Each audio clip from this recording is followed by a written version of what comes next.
Yokoso peeps, it's Oz, and welcome to my new life. So awesome. So as you can see behind me, I'm not in my apartment in Japan anymore. I'm in Toronto. So today I want to talk to you about my life after Japan, what it's like now living back in Canada after being gone for over a decade. Also stay tuned at the end of the video where I'll be giving you an apartment tour from outside all the way inside of my apartment that I'm currently living at. And if you haven't already, definitely subscribe to my newsletter. It's free, it comes out once a month, and it has links to free videos that I have not available on YouTube, as well as articles about Japan that you can also read for free. So the link will be in the information section below. So let's talk about my life in Toronto. For those of you who don't know, I'm actually born and raised in Toronto, but I left and I've been in Japan since 2011, since the big earthquake that happened near Fukushima and Sendai area. So after 11 years, I finally decided that I wanted to leave Japan. I made a video about that, talking about some reasons why. I'll also put that in the link below, so if you want to see why I decided to finally move back and leave Japan, you can do that as well. But for all of you who have caught up and know that I left Japan, I went to Chicago to meet my friend Ryan, and thanks to him, I was able to fly to Chicago first class celebrity style. That's also another video in the information section below, as well as my time, about a week I spent in Chicago hanging out with Mayu and Ryan and his wife Fern. But from Chicago, after Ryan drove me all the way to Toronto and we hung out for a bit, he went back to Chicago and I was finally back to my regular life, my regular new life in Toronto with Maple and Mayu. So I want to talk about some aspects of my life here and what's changed and what it's like compared to living in Japan. Of course, since I'm not Japanese, I didn't have any family in Japan. I had Mayu, my wife, but her family lives in Akita, very north Japan, and I only met them a couple of times. So there wasn't any family I had in Japan, and one of the reasons, like I mentioned in my other video, was my family was an important reason why I came back. So in Toronto, I have my parents, and I also have my sister who's married and has a baby. So I got to meet my nephew for the first time. His name is Zian, which I think is an interesting name, and he's a really cool kid. I've only been here for like a little bit over a month, so I've only met them a couple of times, but it's been really fun getting to know my new nephew and also getting to hang out with my sister and her husband again, and also with my parents as well. And the bonus was this time I had my dog and Mayu, so it was really interesting to see how Mayu interacted with all of them, as well as Maple. He hadn't seen my parents or my sister for a few years as well. So it was cool to get a mini reunion for Maple and to introduce my family to Mayu. I think they got along despite the communication gap and despite Mayu's English being kind of like very beginning stages and my parents having zero Japanese knowledge. They were able to still using face and body language, and as well as easy words in English. It was a good connection, and I think they had a good time. So I'm glad that Mayu could get along with my family. This is her first time ever leaving Asia, I guess. She went to Taiwan and Thailand, so this was her first trip to Chicago and then to North America, to Canada. And I think she liked Chicago for sure because it was like a mini vacation, and we were hanging out and going out to all these cool restaurants and stuff. But once we got to Canada, I think real life hit, and especially because we decided to, well, we didn't decide, we had no choice but to move into this area. And where I'm living now, what I'll show you later, is the west end of Toronto. It's called the Bloor West Village area, and it's very far from both my parents and my sister and a lot of my friends as well. Everyone I know pretty much lives in the east end. So I think that isolation was I think the biggest problem to start off with. I didn't have a job, and Mayu didn't have a job, of course, and I think the first couple of weeks was hard. It was adjusting to like the Toronto life, the supermarkets, the food, the apartment, the people. It was just really for me it was kind of okay because I've kind of got used to it. It was a bit of a reverse culture shock, but not so bad. But for Mayu, it was her first time, and she's like shy and introverted as it is, so it was kind of difficult for her to adjust. She's still having trouble, I think, but the good thing is she's going to be going to summer school for English, and I think that's going to be a really good opportunity for her to get out and meet people and talk English and talk to people, and I think that'll raise her confidence and it'll give her some stuff to do. And because I think she's Japanese, and as you know, Japanese people are like workaholics and they love everything is about work, and she doesn't have a job here. So it's been kind of, I think, boring for her, just staying at home all day doing nothing. So that was one thing that was kind of hard to adjust, but I think slowly going forward it should get better. Because once again, since I live on the West End and a lot of my friends are on the East End, I haven't really had too many chances to meet up, but I did get to meet one of my best friends, KG79, as he goes by on YouTube. His name is Kareem. You've seen him in probably some of my videos when he came to visit me in Japan. So yeah, I got to meet him. We went to the Keg Mansion, which is a really popular steakhouse restaurant in Toronto, and we also went to his house where his dad cooked for us. A lot of his YouTube videos are about his dad cooking. I'll leave his channel if you want to check it out. He has a lot of different food videos and review videos if you want to see that. I also got to hang out with Yoko and Rico and Yoko's husband Jay. So Yoko moved to Canada and she got married and she's living in the East End of Toronto. So yeah, I got to hang out with them. We had a barbecue at my house, and then we also hung out a couple of times after that. And I also met this person that has never been on my YouTube channel except for maybe pictures. I used to work with her and her husband, both of them, when I used to be an Eon teacher, and Suyan and Chris, and now they're married, they have kids, they have a nice house, and they're living a good life in the East End. So they invited me to their place for a dinner, and it was really awesome. So I went to meet them, I met their kids, and I met their little dog, and it was a nice day. So that was another good opportunity for me coming back to Toronto. There's still a lot of friends and acquaintances that I want to meet and I haven't met yet. I just haven't had the time, especially because my parents and my sister and stuff are taking up a lot of my time because I haven't seen them for so long as well. I started applying for jobs when I was in Japan, but I was not having any luck, mostly because I was out of the country, and it was hard because of the time difference and stuff. But then when I got back to Toronto, I started applying for a lot of jobs. I think I applied to like over 100 companies. The problem was my resume had a big decade of no experience related to anything that I was applying for, especially in Canada, because I wasn't trying to get a job as an English teacher. I think I left English teaching behind, and I kind of didn't want to be an English teacher. However, I did apply to some jobs and I actually got those jobs, but I turned them down just because of either money issue or timing issue or something like that. They kind of conflicted with what I was looking for. So I didn't end up getting those jobs. And because I don't have any like modern skills like, you know, programming or IT or something like that, I was just looking for anything where like an office job where I could work, because I'm a fluent English speaker, and nothing really to do with Japanese, because first of all, there's not that many jobs looking for Japanese here, and the ones that are looking for native Japanese level, which I don't have. So I decided to just look for, I guess, typical what you call like sales or customer service jobs, and I did find one. I took it because it was the first opportunity I needed money coming in right away, just because this rent here, where I'll talk about that later, but it's a lot higher than I was expecting. So I just needed money right away. So I decided to get a job in customer service. The good thing about this job is it's 100% work from home. So I work from my bedroom over there. I have a little computer there, and so I don't have to ever leave my apartment for work reasons. So I can be around Mayu, who's home all day too, and Maple as well. So that's kind of a good thing. The pay is not very good. I would say it's like borderline minimum wage, I would say. Hopefully I have another few jobs that are lined up. I'm pretty sure they're almost confirmed, and the salary is much higher.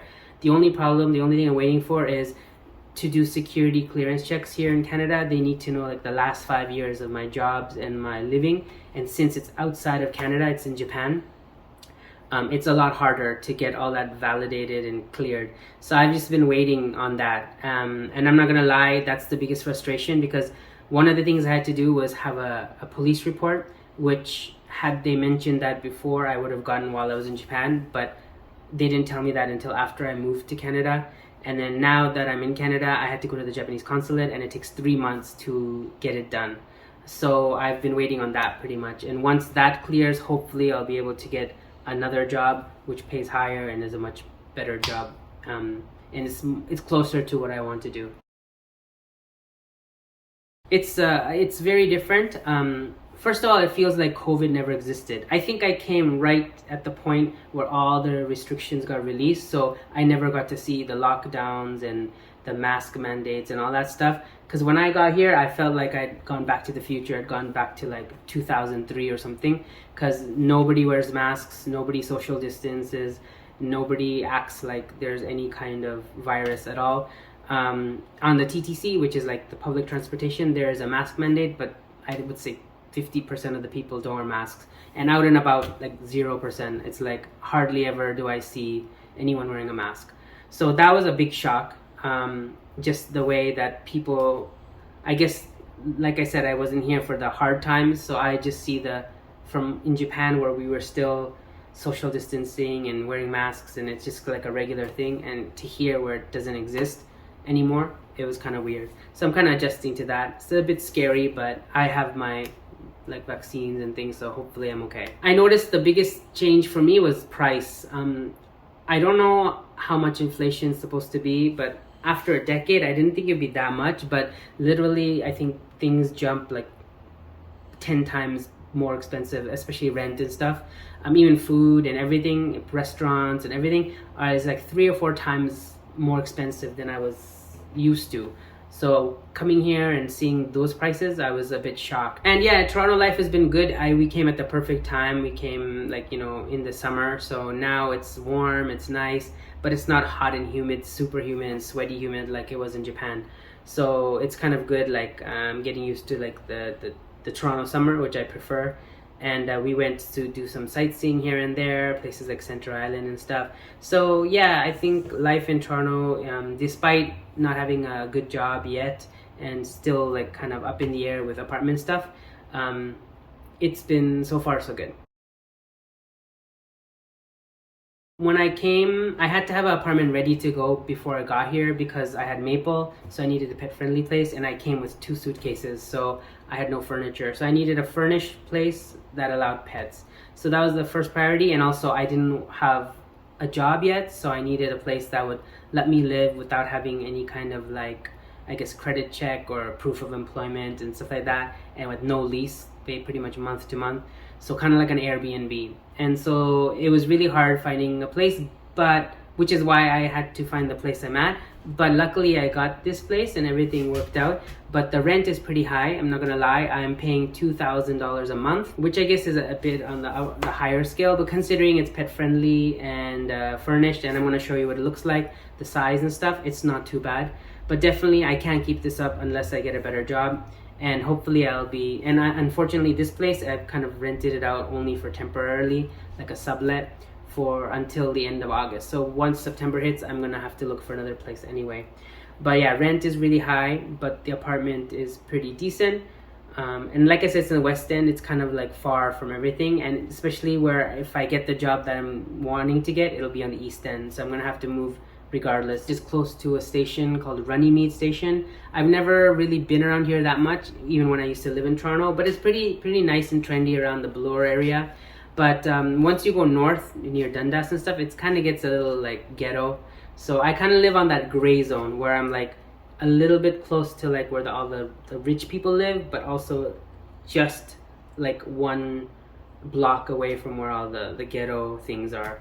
And I think the weirdest thing that happened to me was in my first week while I was walking Maple, and me and Maya were walking, we saw some guy steal a guy's bike while he was in the barber shop, and then he came running out of the barber shop still wearing that bib and chasing him. And then when he caught up to him, the bike guy pulled out a knife, and then the other guy pulled out a smartphone and started recording, and then he started kicking the guy with the knife, and the knife started like backing off. And it was really weird because it was literally like 2 meters away from me. So that was the scariest thing because I've never seen anyone pull a knife on the street. So yeah, that was my welcome to Toronto. But the apartment itself is it's an old house. It's a really nice house, but it's a really old house. So I like it because of the space. It's really big. And we also have a yard which Maple can run around in, which is really good. And neighbors are pretty friendly. So yeah, overall, like I said, it's only temporary. It's only for a couple of more months, but I'm enjoying it, and hopefully I'll be able to find the next place will be a little bit more suited for my work and location and stuff. I don't miss Japan so much yet. Mayu misses it more because of the food and stuff, but I don't really miss it yet because it's kind of like a new adventure for me. And I like Maple. Maple likes Toronto more, I think, because like I said, it's not as humid. He gets a backyard, so it's much more open. Dogs here are much more friendlier. I think people are much more friendlier with their dogs. So, and all the dogs are bigger than Maple, so I think he likes that. And he's like meeting a lot of new dogs and meeting new friends. And also he's allowed on the public transportation on TTC, where he was too big to ride in Japan. So he's been going on buses and trains all over the place with us, so we can travel with him much more easy. So that's been one of the best things about Toronto for Maple, for sure. So he got to go to a lot of different places around Toronto. So thanks for watching. If you have any questions about anything I talked about, or if you have any questions about Japan versus Canada, anything you want to know, let me know in the comment section below and I will try to answer them. And other than that, thanks for watching. Don't forget to subscribe if you haven't, because my videos are awesome. OzzyAwesome. Take care and see you next time. Peace. Living in Japan.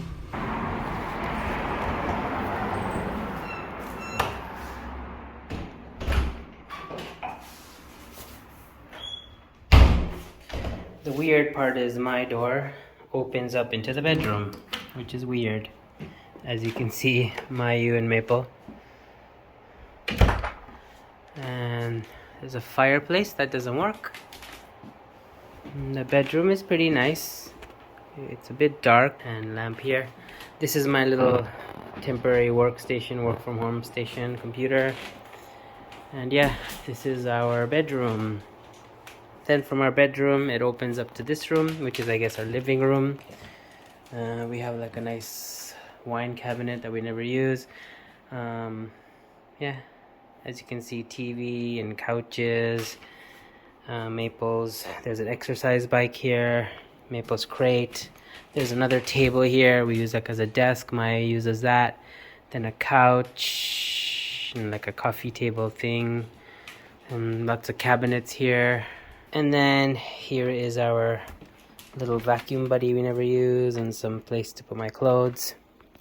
And this opens up into our dining room area, where we have some like snacks and coffee and all that stuff, a dining table.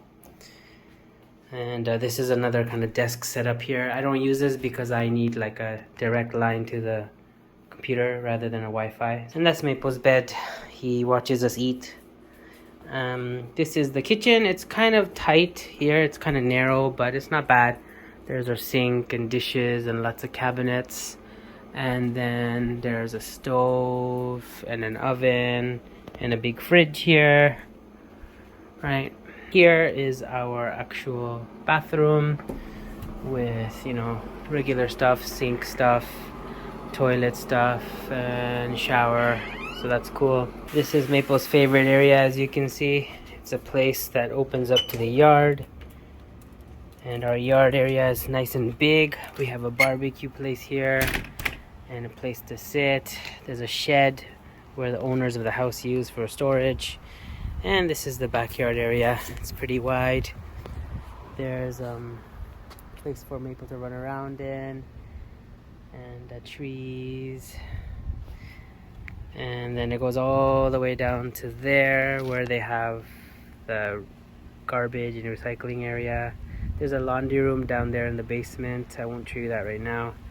And yeah, this area is here if you want to chillax, and there's a hammock and stuff. So this is the apartment we're staying at until end of August, and then the owner will come back, and they're on vacation now, so we'll have to look for another apartment.